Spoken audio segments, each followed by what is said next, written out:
This is a single-engine air tanker similar to some of the planes being used to fight those raging wildfires in and around Los Angeles. This plane can drop about 800 gallons of retardant, but some of the planes in Los Angeles are much larger and can drop up to 4,000 gallons.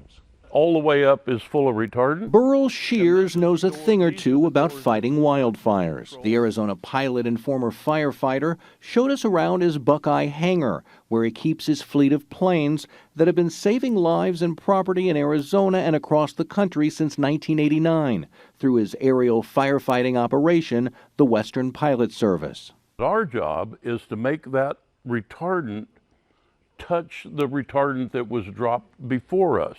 If we leave a gap in there, that fire just burns through the gap and burns up all of the work that was been done.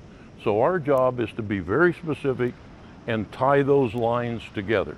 You can bet Shears is keeping a close eye on the firefight in California, where hundreds of homes have burned down and crews are struggling to get the wildfires under control. Shears said one of the biggest challenges for firefighters has been the wind. One, it's harder to fly the airplane in that much wind.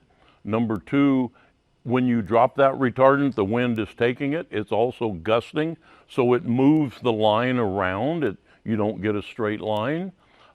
It's harder to be accurate. A lack of water in and around LA has also impeded efforts to fight the flames. One of the big questions on social media has been, why aren't crews using the ocean water? This post on X said, found a solution to fires in California. It's called water.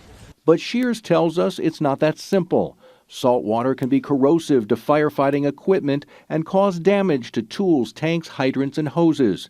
It can also do damage to plants and the environment. But you can't pump that ocean water through the hydrant system. I mean, that is the city water supply.